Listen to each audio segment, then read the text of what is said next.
Welcome to One Wrestling Goes Old School here on YouTube each and every Thursday night. I am joined by my stablemate, El Jefe Mero, the King of New York, Big Ray Show, also of the Can-Am Wrestling Show, tag team partners with myself and the Canadian Destroyer, Andre Corbeil.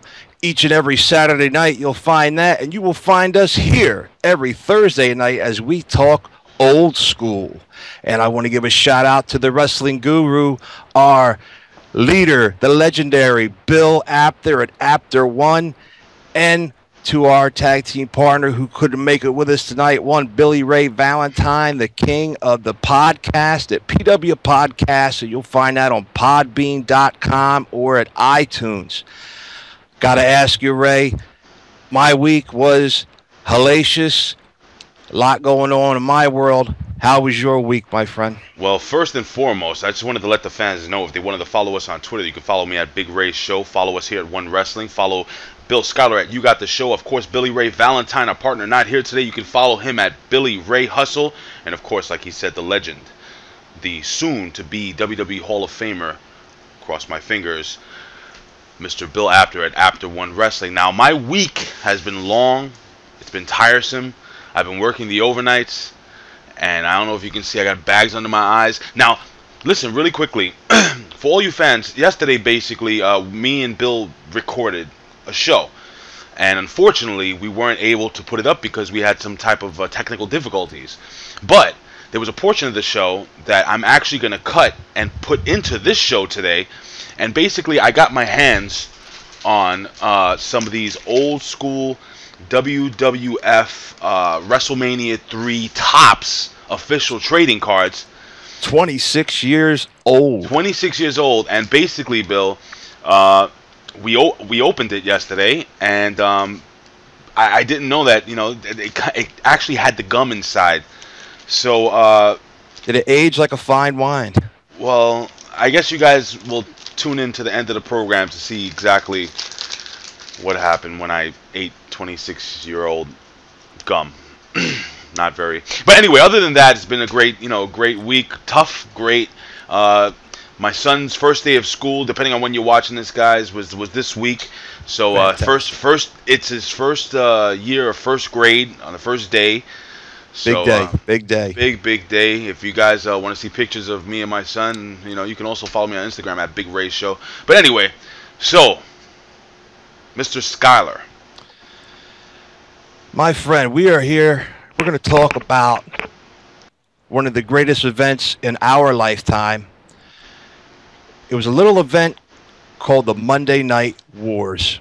And the DVD was put out by the WWF at the time. And this was actually the first collection that they had put out containing the competition, the former competition, if you will, of WCW. If you will. Sorry. If you will, baby.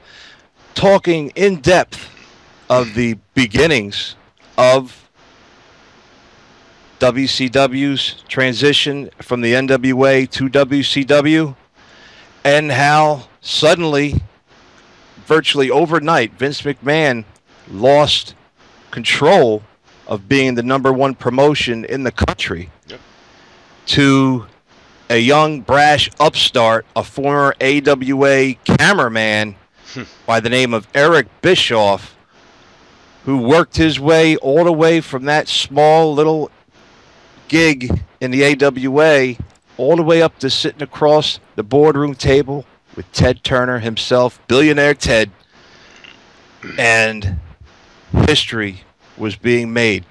Well, really quickly, now, this DVD was produced in the early 2000s, just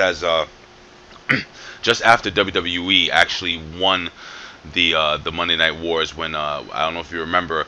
Well, of course you remember. You're a wrestling fan. When Monday Night Raw had a simulcast with WCW at the same time, it was the most surreal thing. And Vince McMahon proclaimed his victory, and then he was about to say something about owning WCW when his son, Shane O'Mac, here comes the money. Anyway, he basically stated that he won WCW, which would lead into a pay-per-view that would be the highest grossing pay-per-view in WWE history. Do you remember the name of that pay-per-view, my friend? Would that be the Invasion? That would be Invasion. Exactly. Yes. So we're going to quickly go over some points here in the DVD. Go over some relatively quick historical points, and then we're going to give you our overall synopsis. So again, this is our movie review. This is our movie review of WCW or WWE Monday Night Wars. I see right behind you over your left-hand shoulder you have the poster there. So could you actually pull that off and actually kind of bring it up to the forefront so the fans could do that, sir? Could take a take a look at that. Absolutely, we take the. So here's the cover of Monday Night War. Of course, you have Eric Bischioff there. You have Vince McMahon there. And again, this is actually one of my favorite DVDs in the collection. You can put that back, my friend. One of my favorite DVDs in the collection of WWE DVDs. I think it was very well done. It's documentary style. They pulled in a whole bunch of names. Now, for me, back in the early 90s, it was almost embarrassing to be a wrestling fan. You had ridiculous gimmicks like Bastion Booger, like the Goon. You had Mantor. Even the top superstars at the time, like they had Doink. They had with Dink. They had. Look, it was ridiculous. One of the most degrading that I could recall would be the legendary Tito Santana being repackaged as La Matador. To a guy that was one of the greatest intercontinental champions of all time. And basically, he had gotten older and was turned into enhancement material, basically a glorified jobber, if you will. Mm-hmm. But still, to put him off in this stupid gimmick, which unfortunately we have regurgitated that. If you're watching the current product with two sons of Puerto Rico being made up as Spaniards. Doing the bullfighter gimmick again. Right. I don't understand, but that's problems with WWF and WWE at the time, and history repeats itself sometimes, good and bad. As it does. But if you will, we'll talk here. Eric Bischioff is the key element in the Monday Night Wars. Without Bischioff, there was no competition to speak of. WWF would have continued to rule the roost, if you will. Ted Turner always had an interest in wrestling. Oh, yeah. He and Vince had worked together for years with television stations and the like. TNT, Tuesday Night Titans, if you'll recall, back with the Fuji Vice and the like. And Bischioff had a vision. And the vision was to take this company of the young WCW with the history behind it of the NWA and take on Vince McMahon and take out the WWF, and for Ted Turner's company to rule the wrestling world. And Ted Turner was all 100, all guns a-blazing behind Eric Bischioff. Now, real quickly, for people that don't know, with the history of Vince McMahon doing this, now, a lot of people may not know this, and I don't think that we actually brought up this point, and somebody brought this to my attention when I was talking. Actually, somebody, you guys know, Peter Rosenberg, I was speaking to him yesterday, we were talking about... Yeah, we were talking about, follow him on Twitter at Rosenberg Radio. Check out the Cheap Heat podcast, which is awesome, with him and David Shoemaker, a.k.a. the Masked Man on Twitter. Now... Vince McMahon had done this already. Where? What are you talking about? Back in the USWA, I don't know if you remember that, with Jerry the King Lawler, he had brought in Tatanka, who was undefeated at the time, to take the USWA heavyweight championship at the time. And there was a portion of it where we actually seen the character of Mr. McMahon putting the belt around his, and I quote, svelte waist instead of the rotund waist of Jerry the King Lawler. Do you remember that, dude? Yes, indeed, I do. That was major, a major event that sadly is not mentioned much, but not too many people do know about it. Yeah, you could actually, if you go to YouTube, somebody, I don't know who it is, but they actually have, like, in chapters. So you can look up, I think, WWE USWA Invasion, Chapter 1, Chapter 2, and it breaks down systematically everything that happened, every single episode. And this is what brought Jerry Lawler into the WWF. Yeah. Matter of fact, just for just little side note there, that Jerry had always referred to the WWF as that circus up in New York, and had no love for Vince McMahon or the WWF. And a character had been created that initially was supposed to be Jerry Lawler's entrance into the WWF, and Jerry didn't feel like doing that so much. It didn't work out. That was Doink the Clown, and that was Jerry Lawler was going to come into the circus as the clown, but he felt that was below his dignity, which, you know, his dignity will leave to another tale down the road with puppies and the like. But getting back to that, go ahead, tell us if you want to continue. I was going to say, getting back to the DVD, let's get back to the DVD really quickly. Now, again, you know, they had a lot of good information in the DVD. I thought they systematically broke down from the point where WCW, they actually started off when it was the NWA, and they talked about how the NWA developed into WCW, how Eric Bischioff took a fledgling TV program and he actually put it in the smaller studios in Orlando, Florida, where the crowd was closer to the ring, so on and so forth, making it better for TV. They weren't doing money on house shows. All their revenue was coming from TV and pay-per-view. Now, we fast forward, and WWE at the point was basically, again, not doing well. Well, I mean, they were doing well for a wrestling program, but both organizations were really heavy on gimmicks and silliness, and it was just ridiculous. But then, really quickly, what happened was you had what's his name, Eric Bischioff, who decided to kind of change things around, and he actually had reached out to Scott Hall, and then eventually he reached out to Kevin Nash. If you want to get into a little bit of that. Yes, sir. That was a monumental event. Whereas fans of wrestling, if you were sitting there watching WCW, and through the crowd comes the former wrestler of the Diamond Stud, which fans at that time may have known him as before he went to the WWF, and was Razor Ramon. I'm talking Scott Hall, the Intercontinental Champion, the guy that went toe-to-toe with Shawn Michaels in the first ladder match. Just a fantastic talent that had just a week prior been on WWF television, had probably still was on taped shows that they had to pull. Walks out into the crowd and comes, and everyone is like, you know, what are you doing here? What's that guy doing? Get security, get the police, get him out of here. He doesn't work here. He confronts Bischioff, explaining to him that, you know who I am, but you don't know why I'm here. And it got to a back and forth, and they led this to keep feeding him along week by week. Yeah. And the wrestling world was abuzz. I mean, this was a major. This had never happened in modern time. No. Especially with television and cable coming forth as it was at the time. You know, because cable was making its big move. Now it was territories were completely dead because you were able to see wrestling from one side of the country to the next. And he said he had a little surprise coming for Eric Bischioff the following week. And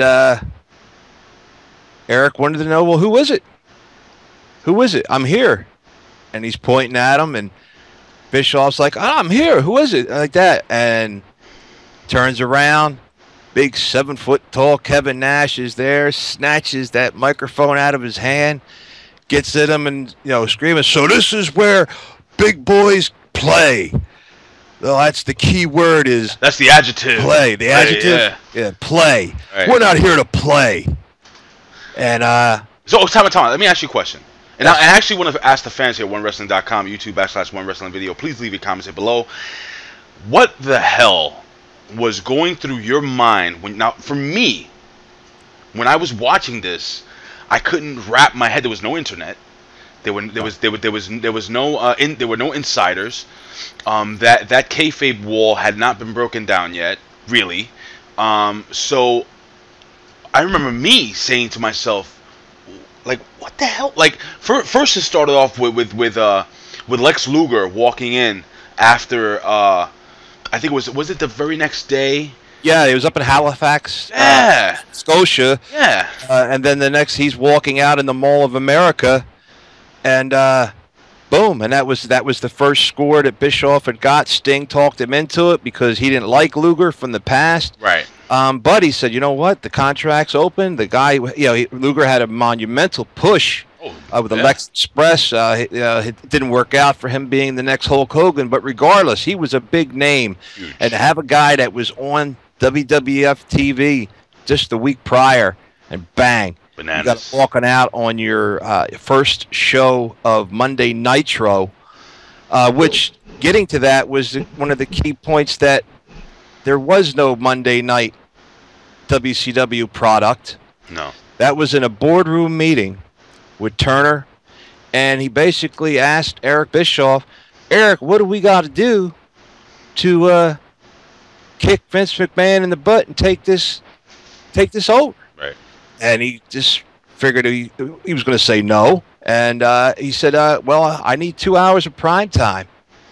And before he could even get the words out of his mouth, Ted Turner told his number 2, you give him 2 hours of prime time. And Monday Nitro was born. Okay, so now look. So now the DVD really does cover that really well. Yeah. And then it slowly goes into progression of the WWE Attitude Era, where WWE and Vince McMahon at the time figured, you know what, man, we're gonna go do like Jerry Springer. Oh, by the way, Jerry Springer is supposed to be on Monday Night Raw this week, depending on when you're gonna watching this video. But whatever. But they were gonna do like Jerry Springer. They were gonna do extreme wrestling and all this other cool stuff. And if I remember correctly, Eric Bischioff on the DVD, he says that he heard that and he was like, so what? That'll never work. And Right. And lo and behold, obviously, now I want to make this statement. For me personally, Bill, the Attitude Era didn't start with WCW. The Attitude Era didn't start with WWE. For me, the Attitude Era started when I would be up at 2 o'clock in the morning, New York City, in the local MSG network, and all of a sudden I've watched this crazy promotion called Eastern Championship Wrestling, which became ECW. I caught it around the time where they were promoting the fact where Terry Funk was in the ring and all the chairs were being rained into the ring. And What a time! Yes. You know, Taz, a young RVD, the Sandman, Pitbull, Raven. Sandman. Kurt Angle actually had been a part of that really briefly, but then he walked out after they crucified the Sandman.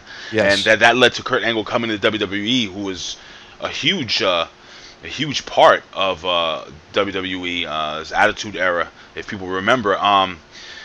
So I'm gonna let you continue on this, but for me personally, ECW was totally like they stole every idea these guys had. Yeah, Paul Heyman's ideas were definitely taken by both sides in the war, whether it be the bringing in the luchadors. Right. And the Japanese cruiserweights, Paul Lee had done it first. The extreme, the violence, the gimmick matches coming back to the forefront of chairs and ladders and tables. Oh my, yes, and that was something that he couldn't compete with. Not to go off on ECW, but he didn't have the money to compete with the pyro and the big names, so he built it up, and they went and started stealing their talent. Could you imagine if Paul Heyman had Vince McMahon or Ted Turner money? Oh, it unbelievable. Anyway, but the problem with I won't go into that. I think Paul has a problem. He doesn't know how to control his money. I think even if he was a billionaire, he'd have blew it. Yeah. He needed to have somebody controlling the purse. Irregardless with that, like you said, this was just so much change, so much happened. That those guys walking in that first time, I literally had thought it was WWF because they were the main show. Are they buying out? WCW? Are they taking over, Right. or is it going to be like the old days when they would have a joint pay-per-view? Right. Because remember they only had 4 pay-per-views a year at that time. Like Super Clash. Yes. Right. Yeah, something big was going to happen, but and that's what WCW made it look like, to the point that lawyers were involved, and they had to use their real names because they were not using their names. And they brought out, and then WWF made fake Diesel and fake. They were. WCW was alluding to, you know who they are, yes. or But anyway, I wanted to. If you don't have any more points, I wanted to quickly fast forward because we're almost done with the DVD talk.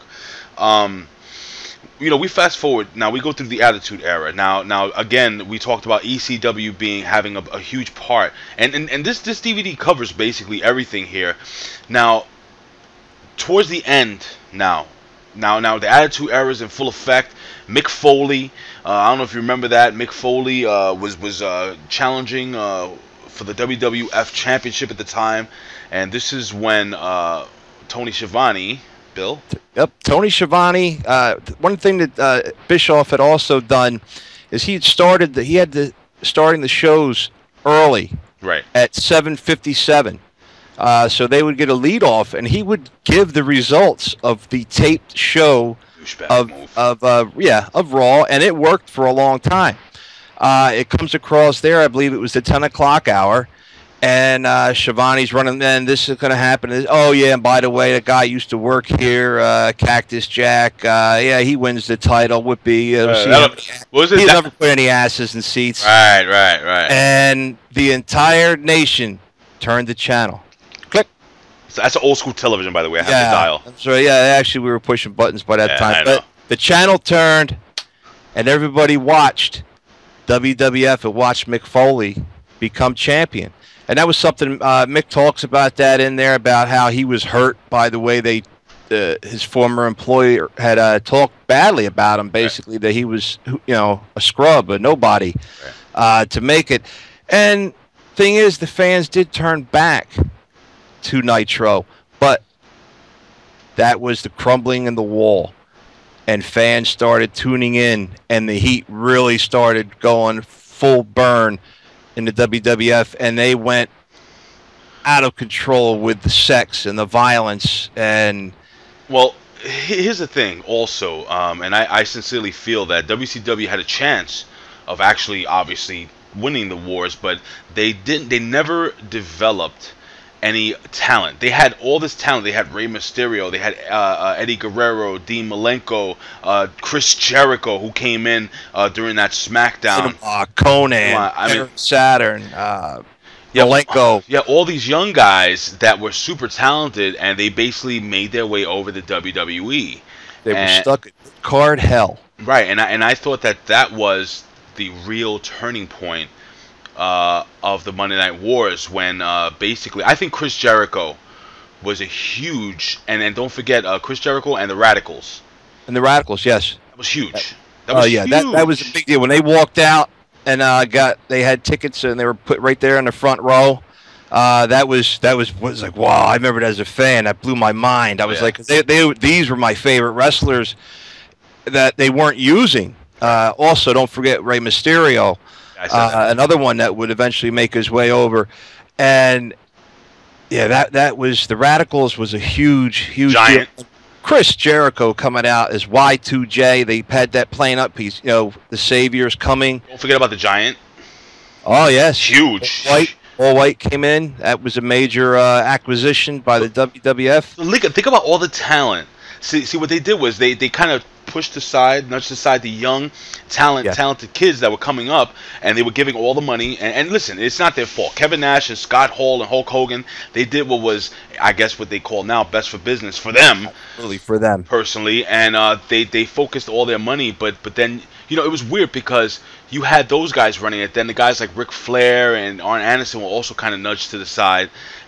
They were brought in to save the company, as always. They would always go to Flair and the Horsemen to pop a rating and to do that, and then they would leave them by the wayside. And They they wouldn't give them a proper full roster for the Horsemen. That's a story for another day with how they were treated. And WWF, the entire time of the wars, they were building characters. They were making superstars. Stone Cold, The Rock, The Undertaker. These guys were, if they were in the company already, they were revamped, they were tweaked.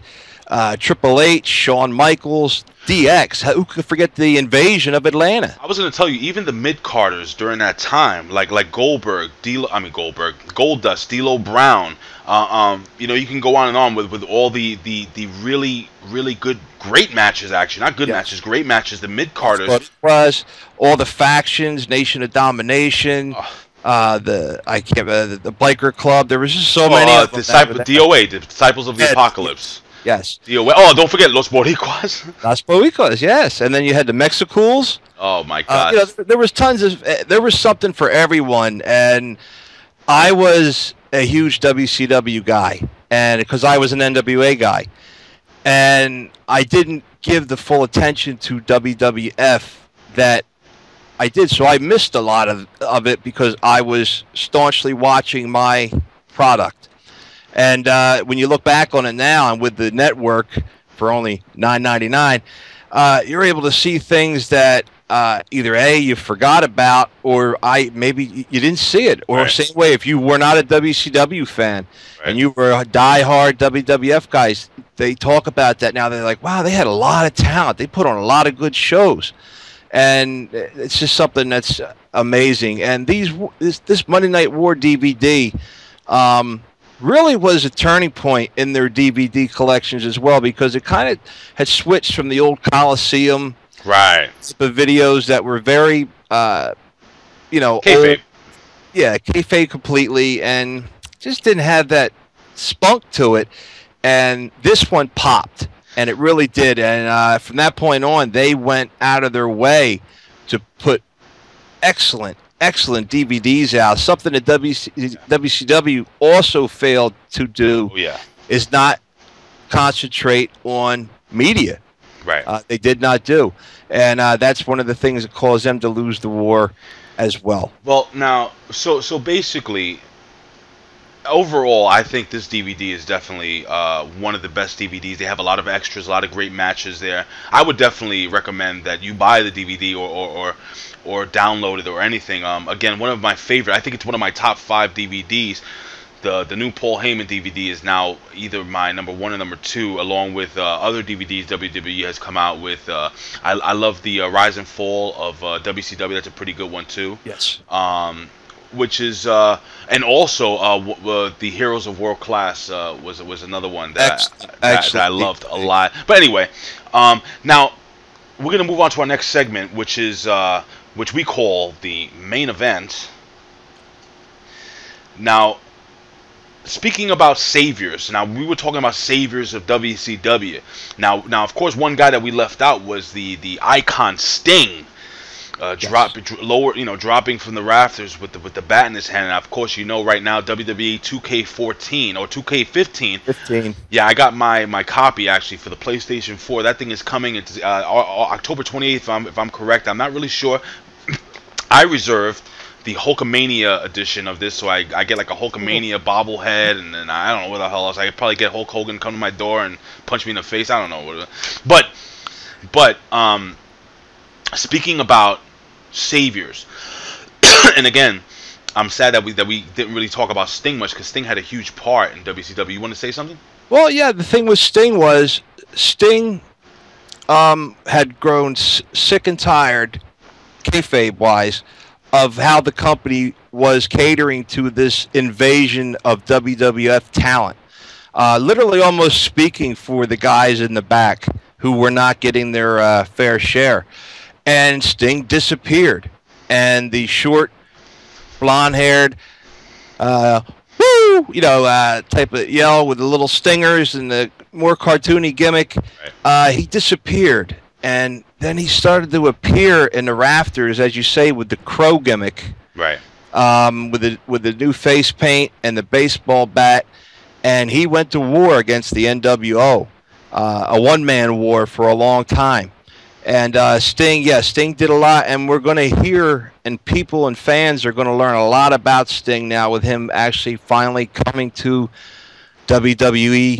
That'll be something down the road we'll discuss, and we're another show because Sting's got his own history. It's just, phenomenal. Amazing. But WCW, they did create one character. Okay.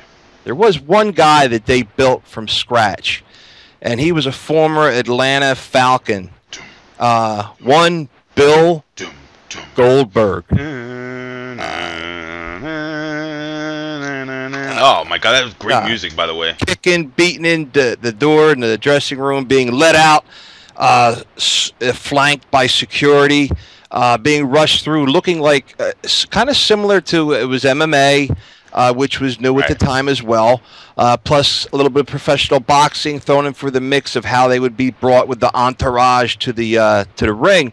And he finally wound up facing up against the one, the only Hollywood Hulk Hogan. Brother!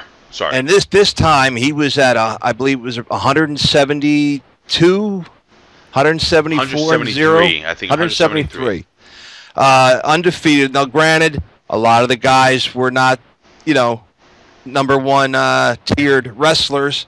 But as he worked his way up, the talent roster that he faced became bigger and better. And Goldberg was made and created to be a machine. And the fans were solidly behind Goldberg. Oh, yeah. He was selling out. He was making towns, as they say. And between Goldberg, Sting, and the NWO, that was the major merchandising that WCW had going for them. Right. Where the WWF, on the other hand, had a plethora of similar guys with video games and posters and T-shirts, buttons, stickers, you name it. WWF marketed everything, and their guys made a lot of money off of it. They made a lot of money off of it. WCW, like I said, they were big. NWO shirts, everybody had an NWO shirt. Sports, basketball, football, NASCAR. They had a NASCAR. They had a car, NASCAR, NWO. Yeah. NWO had their own pay-per-views. They were trying to split them down the road with that. So much, but Goldberg was the hero of the company. He was going to save them. And the match was made. It was 6/7/98, and the kicker of this was that the numbers had fallen in the ratings. WWF, as we had spoke with that Mick Foley incident, had started to gain control of the ratings after that darn near 2-year run. Right. So they gave away the main event of a pay-per-view that would have outsold any pay-per-view up to that point, in my opinion, and the opinion of anybody else in the business that talks about it. You had on free television, on the go-home show to Bash at the Beach, one of their biggest pay-per-views of the year, they gave away Goldberg versus Hogan. Why? Goldberg, the U.S. champ, against the notorious Hollywood Hulk Hogan. And the match started out, Goldberg just overpowered Hulk Hogan. Hogan could not get a grasp at a foothold in this match. They went through lockups and feats of strength and everything, and no matter what, Goldberg would take the lead. Hogan at one point finally had tossed Goldberg out of the ring. He followed him out and got a chair and started beating down on Goldberg. But even that didn't deter Goldberg. He just was a force to be reckoned with. He was like a natural disaster, if you will. And he just came in and just took it to Hogan. And finally Hogan did get it. Looked, you were like, oh my God, Hogan's he's hulking up. He's gonna do his thing. He gave him the boot. He dropped the leg. And as he does this, we see Mr. Perfect come walking out with his NWO shirt. Now, real quick, at this point, I was actually saying that they're gonna bury Goldberg, right? But go ahead. I'm sorry. And following behind Perfect, as he was getting to the ring, out comes DDP, Diamond Dallas Page, head wrapped up from earlier in the night with, who was the basketball star that was with him? As a Carl Malone of the Utah Jazz. There we go. One of the greatest power forwards to never win an NBA title. Yeah, how about that? I'm gonna throw that out there. He comes up, taps him on the shoulder. Henning spins around, and he gives him the diamond cutter. Boom, puts him out. Goldberg is up. Hogan turns around in complete shock that Goldberg got up from his leg, and he lost out on his man giving him any extra help. The spear took him out, looked him up, looked to the crowd back, put him up in the jackhammer, and brought Hogan down on his head, and it was 1, 2, 3, and you had a new WCW World Heavyweight Champion, Goldberg's first championship. Now, and the crowd was insane. The crowd was insane, and obviously they won the ratings war that night, I guess you would say. But here's the thing, you know, they were planning to win they won the battle, but obviously they didn't win the war. Right. Over the course of the time, we do know that, you know, you don't give away a match of that magnitude for free. You want to make money. They probably would have had some of the highest pay-per-view buys ever in the history of pay-per-views if they would have had that match. That was something that, I don't mean to cut you off. No, I'm not. No, you're good. That is something that Bischioff and Russo did to the industry. One of many things, but one of those things is they made it where the championships didn't mean that much in their eyes. That you didn't have to have a belt to be anybody, and if you had the belt, it didn't matter. And in doing so, they gave away championship matches were on free TV all the time. Title changes. When we were kids growing up, bro, you did not see Hulk Hogan wrestling on Saturday mornings for the title. You didn't get the Intercontinental title on TV like that. Oh. Saturday night main events, it began, but that was a special event. Right. Clash of the Champions. WCW, special event. Right. But on the regular programs, you know, they were wrestling jobbers and enhancement talent, if you will, to be politically correct. I remember once, just real quick, once as a kid, if I remember correctly, once as a kid, just once, seeing Hulk Hogan wrestling on WWF Superstars, and it was a non-title match against freaking Moondog Rex. So like, yeah, so it was special. It was a huge thing for me, by the way. So yeah, anyway. Absolutely, because you never got to see Hogan wrestle. You know, he did promos and that was it. Right. And they, by flooding the market with pay-per-views and devaluing the championships and breaking kayfabe completely, to me, is what kind of hurt the product. Not kind of, it really did. In my opinion, it damaged the product greatly, and we're still recovering from that. And the problem with championship matches still to this day goes on when it's WWE, especially the, you know, John Cena, the championship titles on Raw still. When they had both titles going, the SmackDown would have world championships for free. I'm glad to see, you know, just to break away quickly, that with Brock Lesnar being the champion right now, he's not going to be wrestling every week or monthly, giving away those title shots. You're going to pay to see the client of Paul Heyman wrestle. You don't get that for free. No. You don't give away the pony. You don't give it away. You got to pay for the ride, you know. And I'm hoping that this may change the industry back to making it that way again, making these belts be important, because it gives your talent something to strive for. Oh, yeah. These guys are just in limbo sometimes for years, and they don't even have a shot at a title because they make the titles not worth anything. Right. No, I agree with you 1,000%. But it's something that as an old school aficionado, I want to see it get back to that, and they can do it, and it would be something new to the fans of today who've never been in that environment. Well, Bill, this is why I don't see why people have a problem with Brock Lesnar. Brock Lesnar holding the WWE World Heavyweight title. Because when I was a kid, Hulk Hogan wasn't on TV every single week. He was on TV once a month, and you had to pay to see him. They only had to defend the title once every 30 days. Right, and then for me, you know, Brock Lesnar, he doesn't have to be there. I mean, he could just come out and cut a promo here and there, which if you guys don't know, apparently WWE is they renegotiated Brock Lesnar's contract. But I would ask you guys to tune into the Can-Am Wrestling show this next Friday this next Saturday. Don't give it away for free. You got to check out the Can-Am Wrestling show, episode 45, this Saturday. So anyway, what the hell was I talking about? So. Talking about championship titles with Lesnar, not it's an old school way of thinking, and also the WWE at this point is kind of painted into a corner, because also apparently John Cena is extremely hurt, and there's a possibility he may retire. But you have to tune into the Can-Am Wrestling show this weekend to get the full information. So anyway, I'm serious. I think they're going to find out, and as the world has changed with the network as it is, right. But you know, Raw, regardless, is still a product that's on television, that's getting ratings. SmackDown, for the time being, is still a ratings supplied endeavor.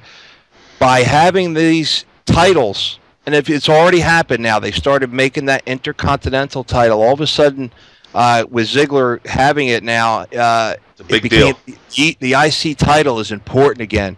The U.S. title, still not so much. I think they're going to do away with that, and I don't have a problem with that, because it's had its time, and it should be gone. They need to focus strictly on the IC. If they were going to split the brands like they had in the past, then you have two world titles and all that, it made sense. Right. When they were separate brands that never faced each other except for 2 pay-per-views a year.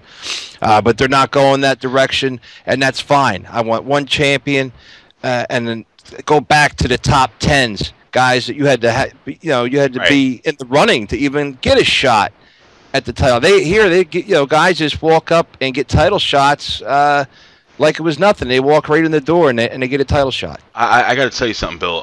Regarding the whole title shot thing, and regarding eliminating the U.S. title, I've said it 1,000 times, and I mean this.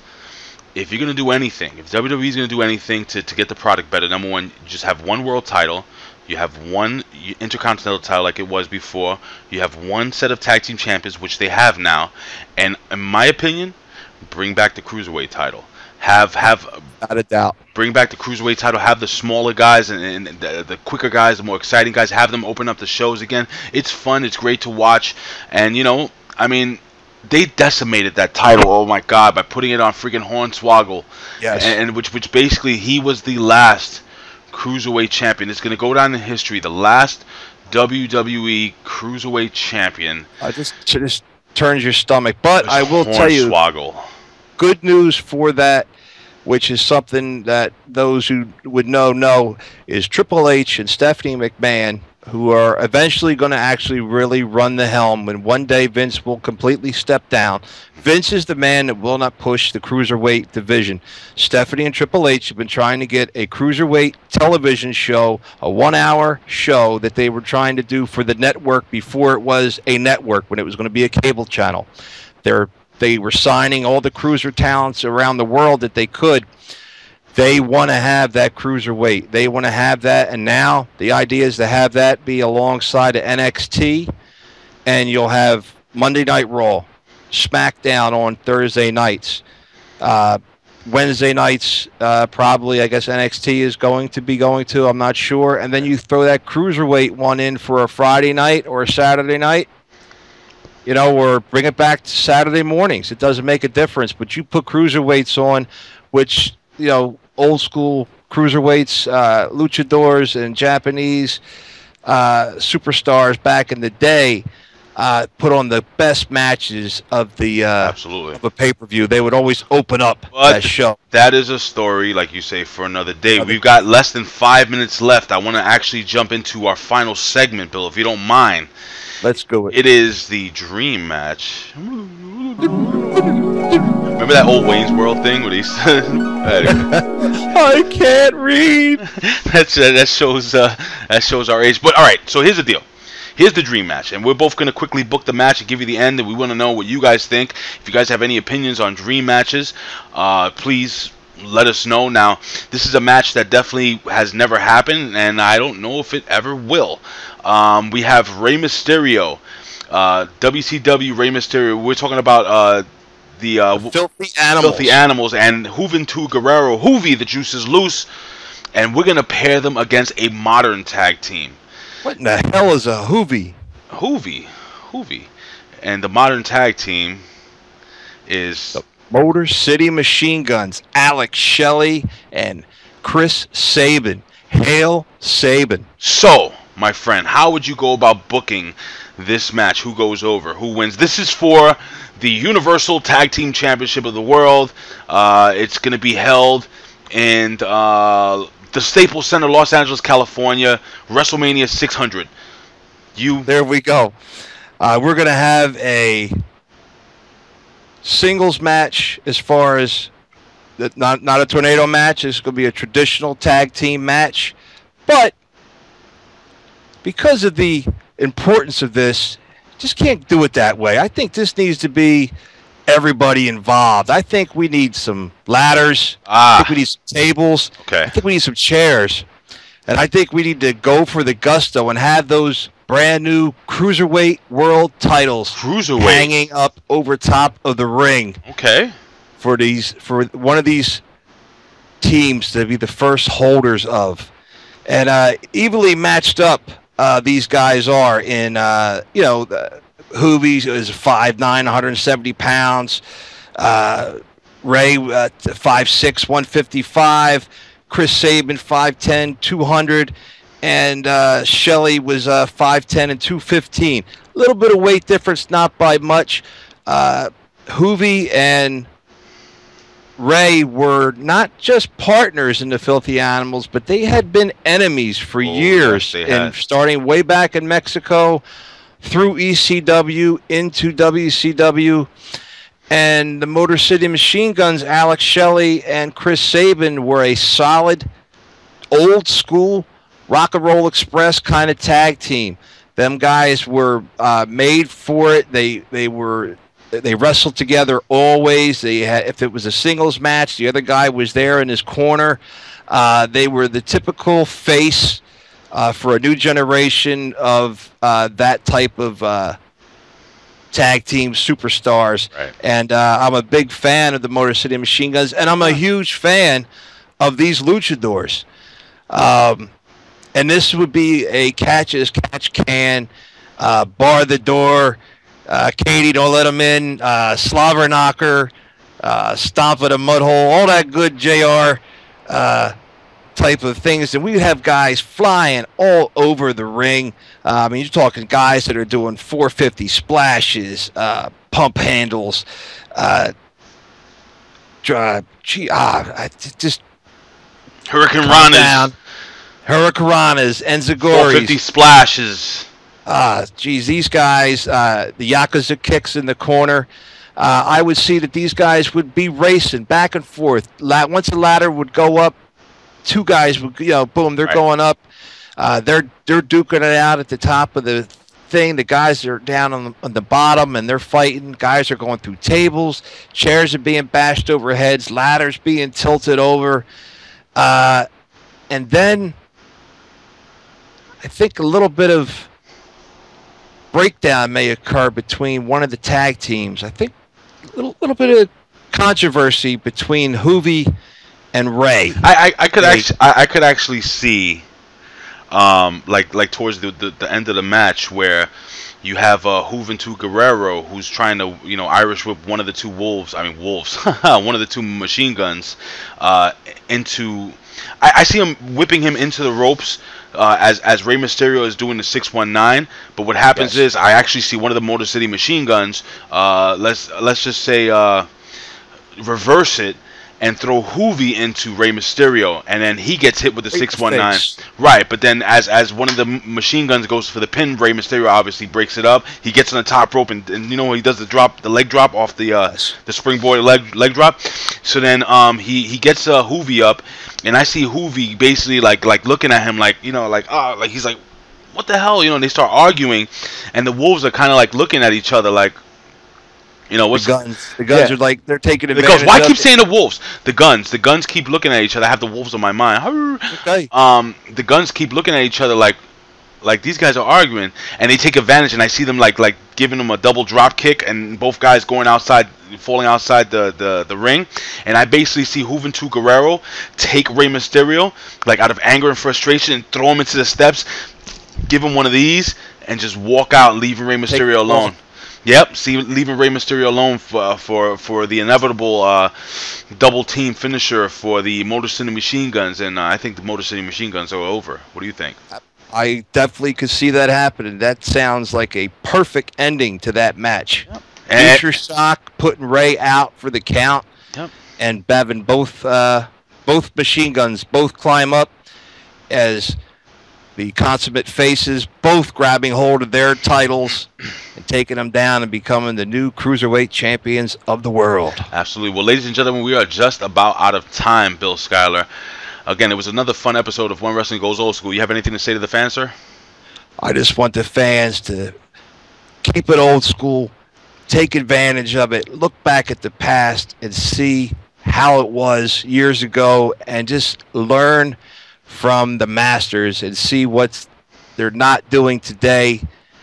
So much is missing from the sport that needs to be brought back, and we as fans can make that happen by putting the heat on social media on these companies and promoters to give us what we want. Absolutely. And I think with this, especially with the network right now, WWE is desperately trying to get the pulse of the community to find out what it is they really want to see. Right. And we can make it happen, because other than, you know, the network falls, WWE falls. Absolutely. So on that note, ladies and gentlemen, again, you know, we always say this here, or I will always say this, I would do this for a living, but if I can, I would do it anyway. Why? Because I love talking wrestling. Ladies and gentlemen, you can follow us here at One Wrestling Goes Old School, at One Wrestling on Twitter. Don't forget to follow Bill Apter at ApterOneWrestling.com, or Apter One Wrestling, excuse me. You can follow us also on OneWrestling.com, YouTube /One Wrestling Video. Follow me on Twitter at Big Ray Show. Follow Bill Schuyler on Twitter at You Got The Show. And of course, our partner Billy Ray Valentine of the Pro Wrestling Hustle podcast on iTunes and Podbeam. You can follow him on Twitter at Billy Ray Hustle. I almost forgot Billy Ray Hustle. And don't forget, every single Wednesday nights we have Andre Corbeil with his TNA report here at OneWrestling.com. You can follow him on Twitter at Andre_Corbeil.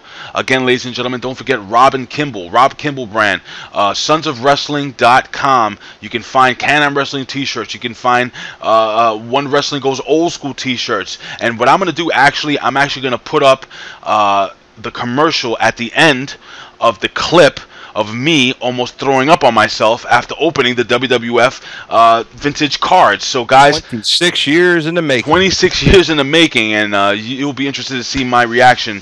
But again, so yep, SonsOfWrestling.com. Like I said, you know, check out the shirts, the One Wrestling Goes Old School shirts. Support independent wrestling. Go to Pro Wrestling Tees. Ladies and gentlemen, I said too much at this point in juncture. In the words, what is that? That is a Pro Wrestling Cliff Compton special. Let me see that. For those to see. Oh, dude, that's dope. Excellent kick butt, awesome aviator shirt supporting Domino, if you remember him from Deuce and Domino in the WWE. Absolutely. He's actually one of the most sought after independent wrestlers right now today. Yes. Power Udi. And if you guys haven't seen that match between Cliff Compton or not even Cliff Compton, who was the other guy? Luke Gallows. Luke Gallows and freaking Power Udi. Power Udi. UTI, please do yourself a favor. Find it on YouTube. Ladies and gentlemen, we are way over time right now. We will see you guys next week. And in the words of the legendary Bill Apter, we will see you, Bill, at the matches.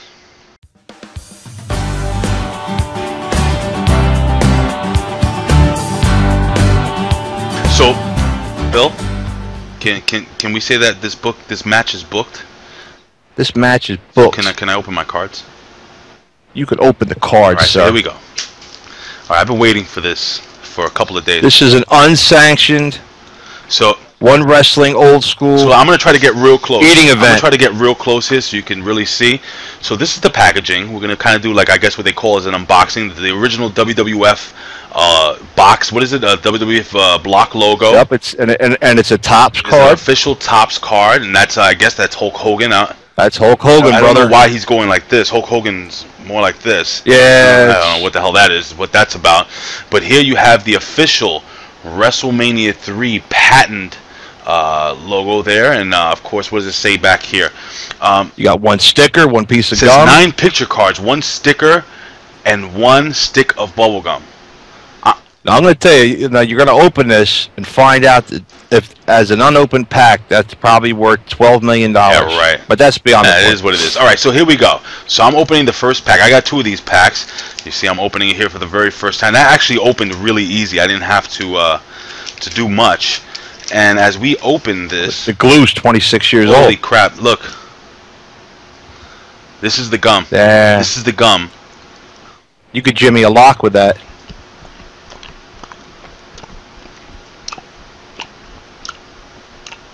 Not too hard. I don't hear any crunching. Oh my god!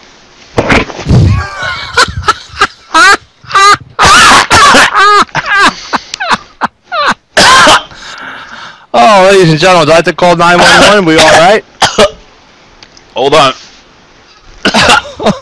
Oh, it disintegrated. Grab a Steve Weiser. Oh, hold on. Oh, it just crumbled in the mouth. Oh, that was horrible. It disintegrated into a powder. Oh. You ever had the Pepto-Bismol? Yes. It disintegrated and then it coated my tongue in this nasty. At first, it tastes good.